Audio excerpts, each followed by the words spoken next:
Yeah, we all know I'm weird, but tell me that you haven't asked some strange questions before. For example, what if 5 of some of the worst movie monsters were to meet in a room? Who would come out standing? Well, let's up the ante. Let's make it a Hunger Games situation, and let's put 5 of these specific monsters in an arena or a Hunger Game biome to see who comes out on top. This is just a hypothetical scenario. I may be wrong about some things, but let's get it going, guys. And also, let's hear what you guys have to say about this weird matchup, or whatever you want to call it, battle royale. The 5 monsters we'll be talking about today are Siren Head, Predator, the Xenomorph from the Alien franchise, Cthugha from the Relic movie, and the Death Angels, or the Quietplace monsters from the movie A Quiet Place. All of these monsters share something in common. They're surprisingly stealthy, and usually when you realize that they are there, it's too late. But don't worry, humans won't be a part of the equation. Today, these monsters will be hunting or be hunted by each other.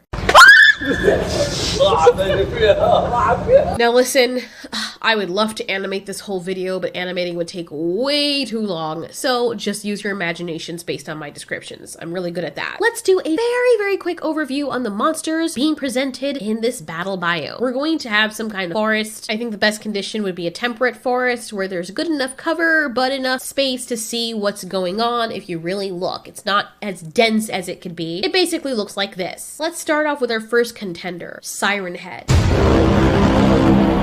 We've done videos on Siren Head, and you guys have seen probably a million videos on this monster, but this monster is particularly creepy because he stands at around 40 feet tall, but he has the unique ability to blend in with his surroundings and change his physiology. He camouflages in particularly well with trees and other tall objects, and even bits of furniture. In this case, our guy would probably transform into a tree or hide himself so that his body looks like a tree trunk. He's great at morphing into inanimate objects. When his creator, Trevor Henderson, was asked whether or not Siren Head could even resemble tech from the 90s or the 2000s in ancient times, so let's be serious, it's going to resemble whatever the people of the time are used to seeing. He responded by pointing out that the form that we see of Siren Head now might be the most recent form or a slightly outdated form of something that consistently changes. It is said that Siren Head also changes itself depending on the era it is in order to blend in more easily, or that what we see is not its real form but the closest thing the human mind can associate it with, which is freaking creepy.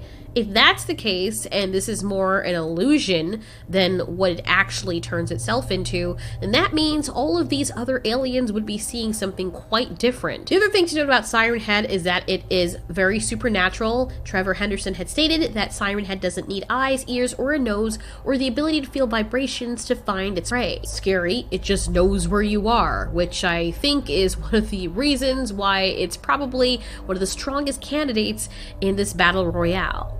Last thing to note about Siren Head, the reason why it is also doubly as creepy is because it can mimic basically anything. To us, it can mimic the voice of your loved one and is thought to be highly intelligent. Let's move on to Predator.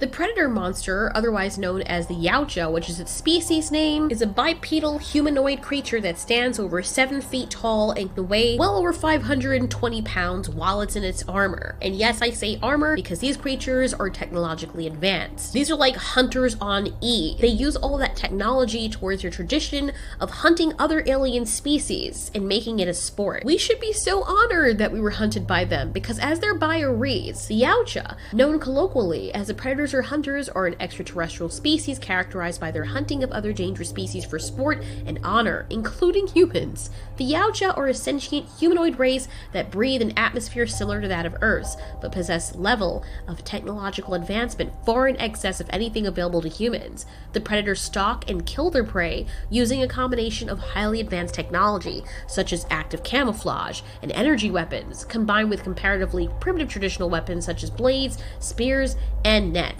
The predators often ritualistically mutilate their prey and usually claim a trophy from their kills, so they possibly pop off a head or something. Capable of interstellar travel in starships, the Predators have hunted on Earth for centuries, and have also met those engineer dudes from Alien Covenant and Prometheus. Here's where things get a little bit interesting. They have been known to deliberately breed xenomorphs in order to hunt them, often as part of initiation rituals for young Predator dudes. After all, they do revere Xenomorph XX121 as hard meat. They revere it of the most worthy of all prey, because the Xenomorph, who's the next person on the list, is in and of itself as a species a very expert hunter, and very intelligent and ever adapting. Now moving on to our next contestant, or contender, the Xenomorph. But for this one, specifically Xenomorph XX121. These 7-foot-tall, 325-pound creatures are haunting. They are known to be highly aggressive as an endoparasitoid extraterrestrial species. In their bio, it says that xenomorphs are vicious predatory creatures with no higher goals than the propagation of their species and the destruction of any life that could pose a threat to them. Like wasps or bees, xenomorphs are eusocial, with a fertile queen breeding a host of subordinate castes. The creatures are known for their potent acidic blood and their pharyngeal jaws, although their biological life cycle, in which their offspring are implanted inside living hosts before erupting violently from their chests, is in many ways their signature aspect. They're also very intelligent and can solve problems quite easily. They're also good at adapting with their changing circumstances. They have a hard exoskeleton, so even if you were able to break through it, if you could even break through their armor, you would get doused in their acidic blood, which would cut you right through to the bone. Xenomorphs are amazing hunters, whether they're alone or they're together. Usually when they're alone, they'll ambush you. You won't even see them coming, you'll just walk in and not even realize that they're above you, hanging upside down, or camouflaging in with their surroundings. It's not that they actively camouflage their skin to change color, but they're so good at lying still and knowing exactly how to blend in with their surroundings, make themselves as quiet as possible so you have no idea that they're present. Aside from their teeth, those jaws that can shoot out from their mouth, their claws, they have a spiky little blade on their tail that they can use to impale whoever's bothering them. They don't need any weapons because they are a living weapon. Next in our contender list for the Battle Royale is the Cthugha.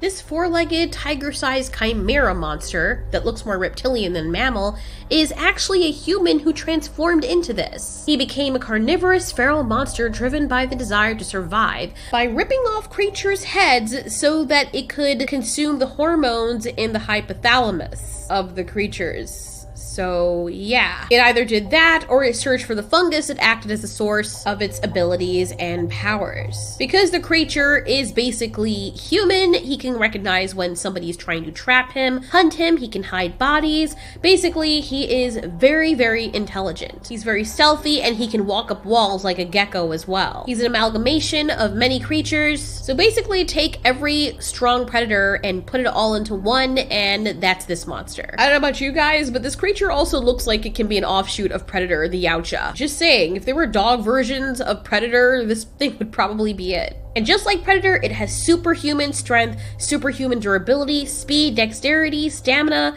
and sharp teeth and claws. This thing more so uses sharp teeth and claws than Predator does. It also has an extremely prehensile, powerful tail, and impressive hide that doesn't seem to be affected by bullets, and very sharp tusks, ones that it uses to decapitate its prey. And our last contender is the Quietplace monster, or the Death Angel. Yeah.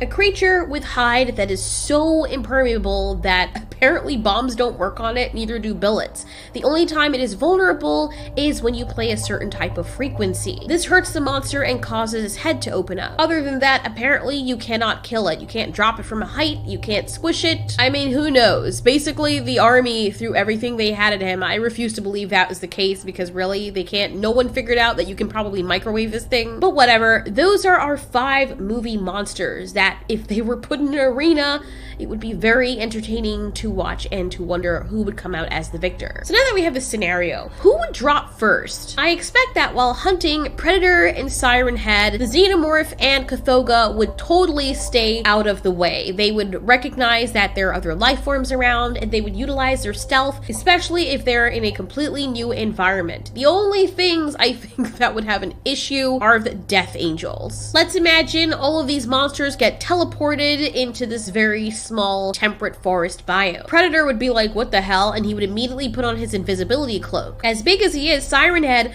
would stealthily blend in with the trees. The only one I think that would make the most noise is the Xenomorph, because it would then run for shelter or safety. The Quietplace monster at this point in time would be very disoriented and be listening very intently to see what is going on with their environment. Being out of the wilderness and nowhere near humans, the Cthugha monster would run for shelter as well. He's stealthy when stalking, but not as stealthy when running. Most of the monsters aren't. Now, Predator is really excited because by this time, he knows that there is something amiss. And as he continues scoping out the environment, as a Xenomorph and the other creatures do, he discovers that he is not alone. I think Predator would make the first kill. Now, the reason why Predator would have the upper hand against all these other guys is because, number one, he is a trained hunter for more dangerous creatures.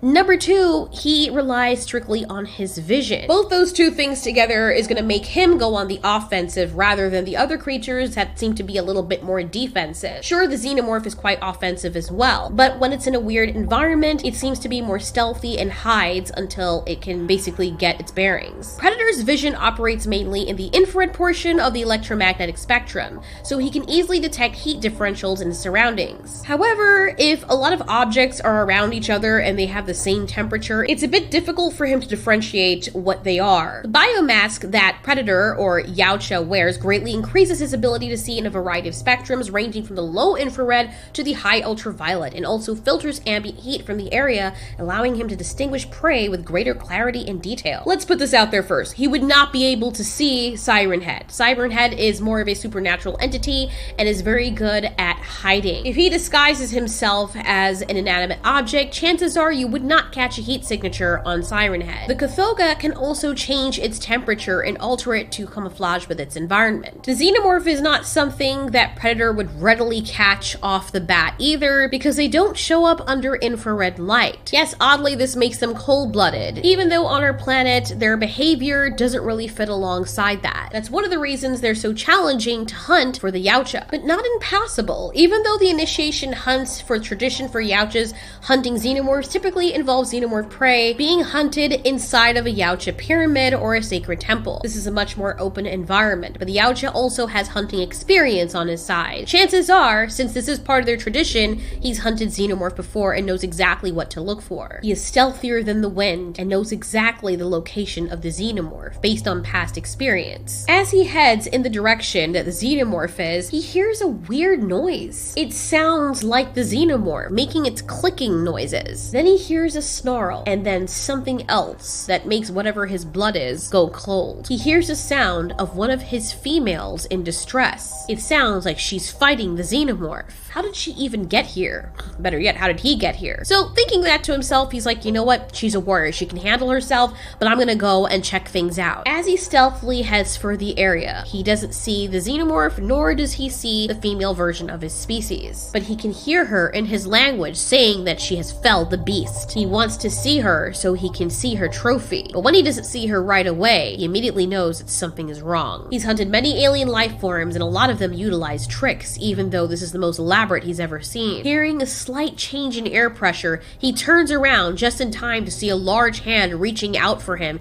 even though he's cloaked in his invisibility. He leaps out of the way, just in time before the Cthugha monster almost decapitates him. It takes him a while to realize what's happening, but there is a large creature standing 40 feet high with some form of the Xenomorph head structure on top of him, wearing it like a hat or a helmet. Then it morphs and changes into something else. The Cthugha is caught off guard, and the four-legged monstrosity turns on what is Siren Head. Predator quickly shoots his blades towards Siren Head. Siren Head's not playing any games. All this noise has invited a very unlikely visitor, the Death Angel, or the Quietplace monster, who is careening towards all three of these monsters, willing them to shut up with his force. His its deadly force. He quickly leaps into the air and attacks the Cthugha. The Cthugha turns on the Death Angel and tries to skewer him with its tusks, unable to pierce the hide of this alien. While Predator is still trying to fell Siren Head, who is now walking backwards, every moment taking an opportunity to swipe at Predator, the Cthugha is taking a lot of hits from the Death Angel. Leaping high into the air, the Cthugha lands on the back of the Death Angel. It uses its long arms